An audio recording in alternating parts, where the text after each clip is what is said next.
Hey y'all, what's good? What's good today? What's up, Buttercup? What's good for me today is the vastness of God. And I know that's a lot, that's big, but it's what I've been thinking about. And I've been thinking about it a lot as, well, here's my secret. My secret is that I see visions.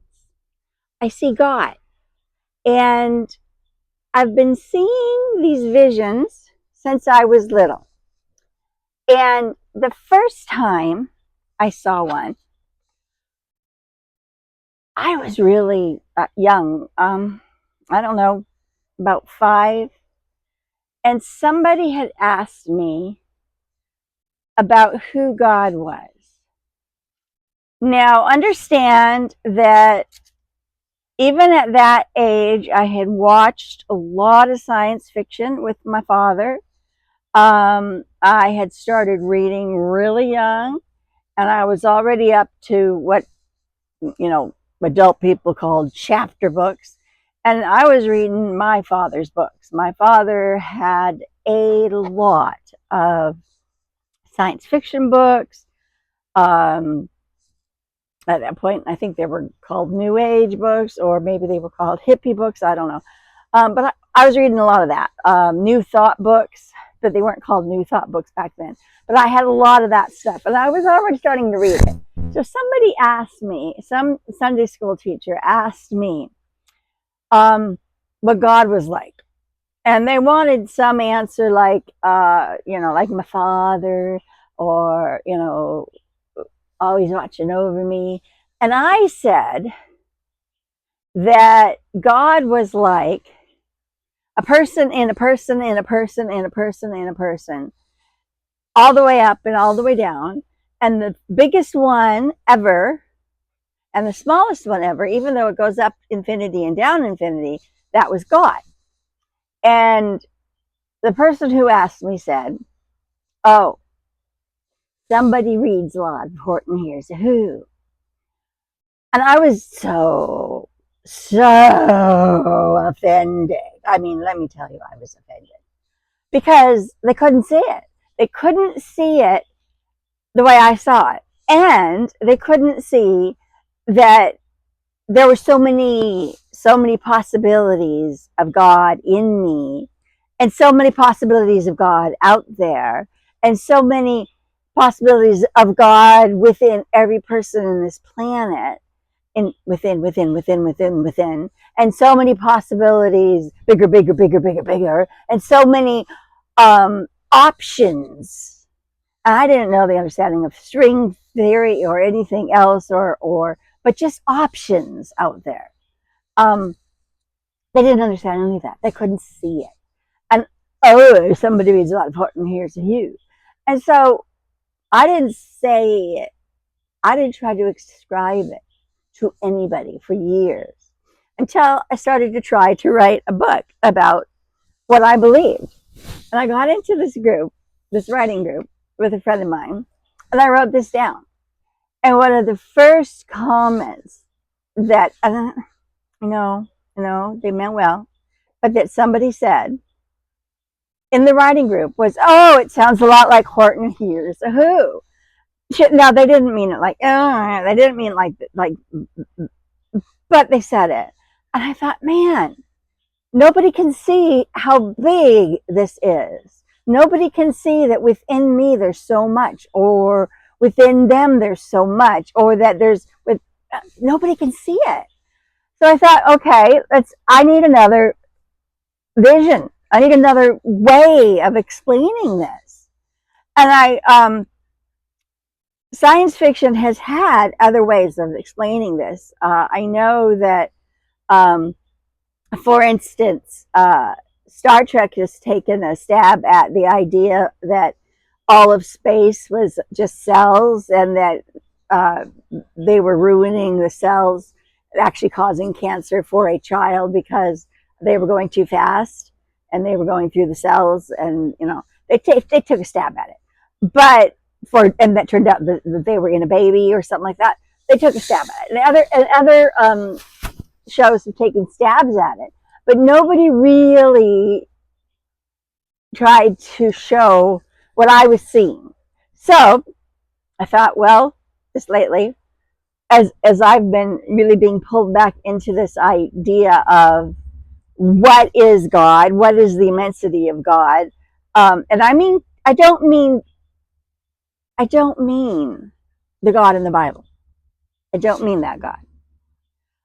I mean the Creator, the biggest. I mean love. And the reason I don't mean the God in the Bible, because the God in the Bible is small, at least in the Old Testament. The God in the Bible is part of it all, but He is not all of it. So I made a chart, and I know that especially for people of today, flow charts that show who is in charge where are especially helpful. So in this flow chart, you can see that at the top is the Creator. Now, the Creator is the biggest of it all. And this is not my vision, by the way. This is just a chart to help y'all. And then the Creator splits into 3 parts. And the 3 parts, you could call them whatever you want. Father, Son, and Spirit, Father, Son, and Mother, whatever you want. Some call them the top 3 archangels. Some call them whatever. Some in the past they've been called different names in Greek, because all it is the Creator energy, love, splits herself into 3 parts. And I'm just saying her because it sounds wrong, but whatever. Anyway, I'm gonna bend over here and let you look here a little closer. 3 parts. The first part here is, and they're just because it's the one I started with, I could have started over here. Is health and healing. This part is no bark. This part is messenger and writing, and this part is creativity and wisdom. Now, this part could have been called Sophia. This part could have been the muse of writing. This part could have been like the spirit of doctors. Also, the spirit of Aries, of war, because you can't have healing without digging out the bad stuff, right? Okay, so each part then divided themselves into 4 parts. And the 4 parts are all of the, if you think of the gods and goddesses of old time, the muses of old, if you think of all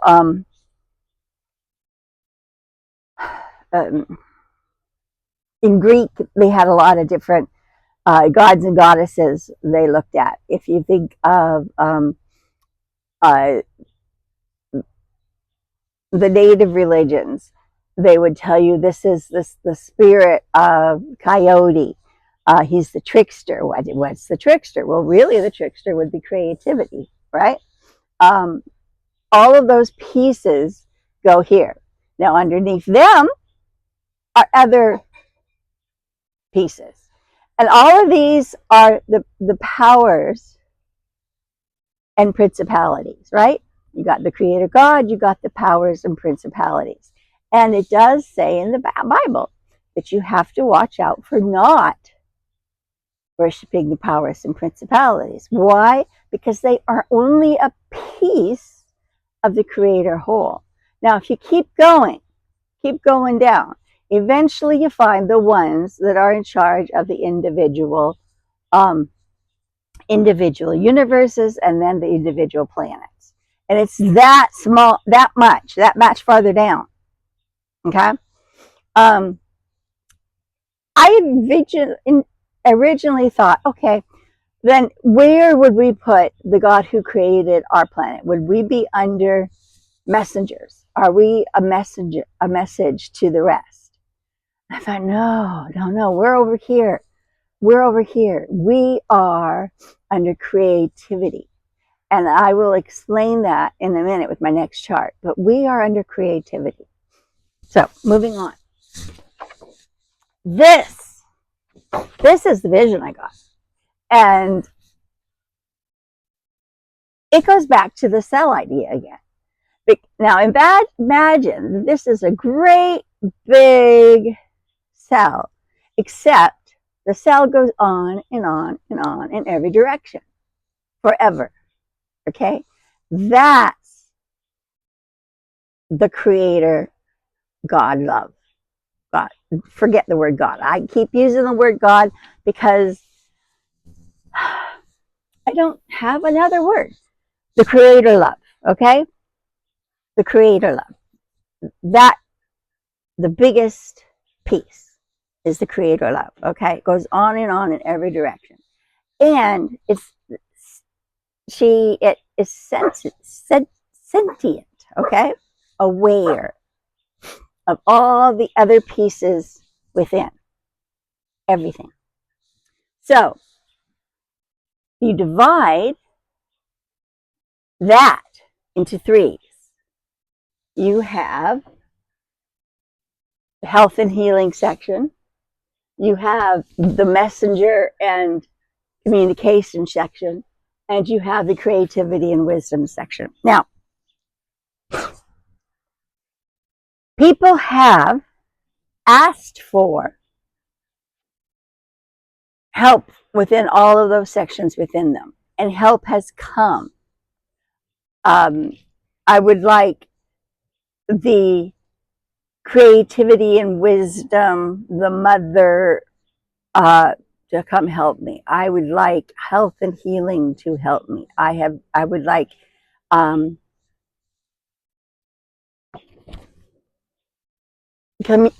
communication from God or from light.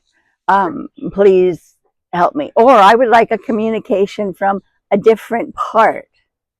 Would you please give me a communication to know I'm in the right direction? People have asked for pieces. And why does, if we are in this section, do we get something from something else? This is because these barriers are semi-permanent. Yeah. That word was hard for me to say.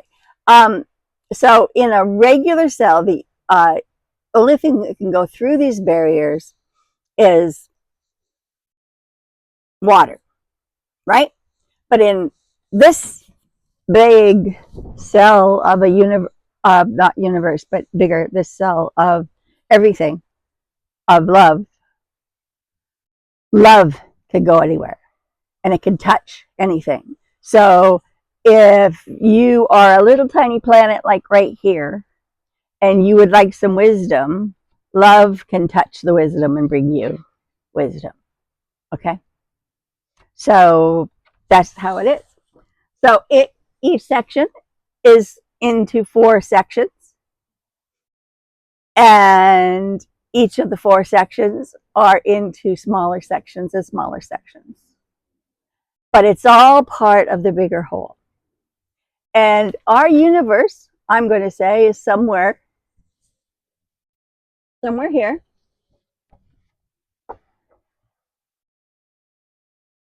I just randomly picked a section, creativity. And it's tiny. It's a tiny universe. It's probably even tinier than this. Okay? In the whole of all of creation, our universe is tiny because there's so many more universes. There are universes based on health and healing. There may be in this section a universe totally based on war. There may be a universe totally based on peace and love. And there may be universes here totally based on seeing what everybody else is doing and writing it down and recording it There may be, it's just all these different universes. Over here, we have our universe, and then we have our planet. And the reason I think we are an experiment, the reason I think we are an experiment is because I think that we were given the opportunity to take war and balance war into peace.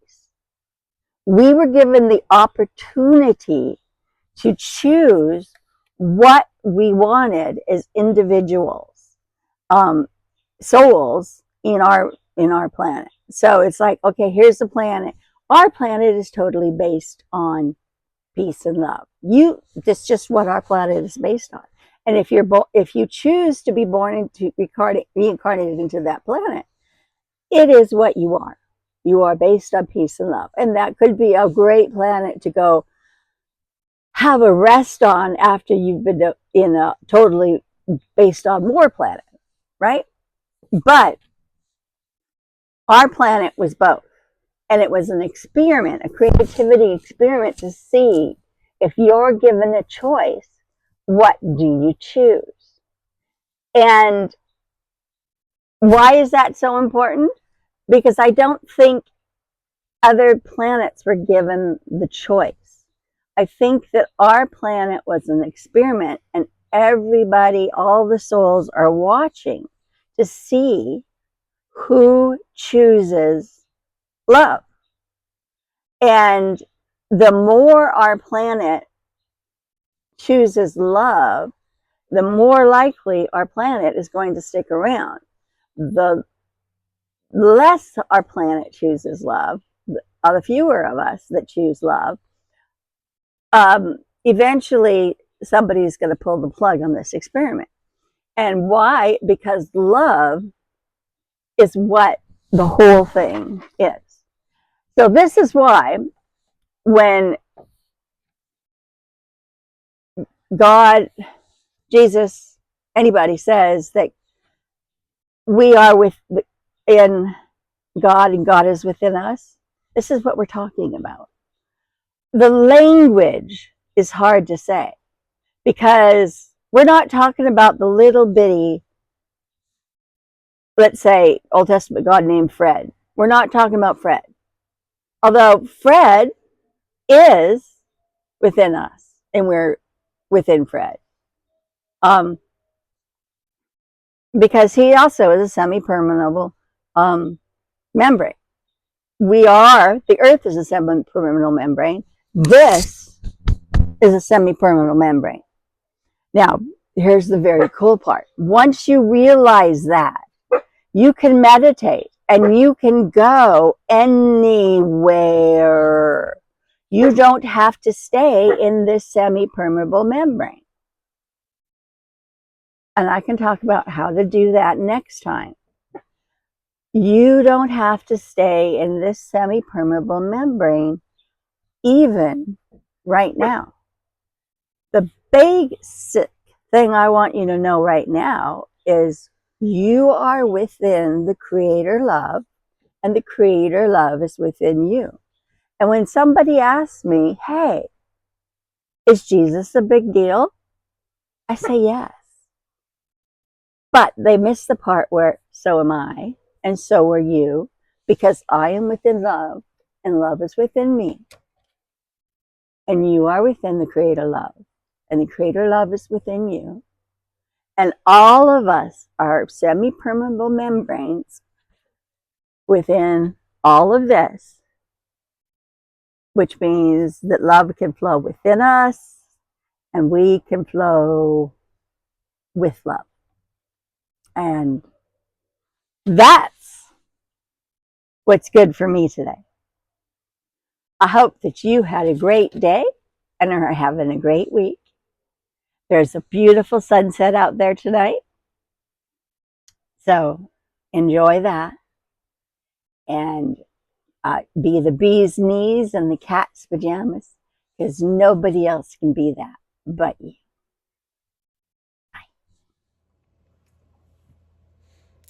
Oh, hey, I'm back. I just wanted to say I'd love if you interacted with me. Leave a message with comments or questions down below. And in the description for this video, there are my email address and my address for my post office box. And I'd love it if you sent me a message or sent me a package with something good, and I will open it and talk about it. Take care.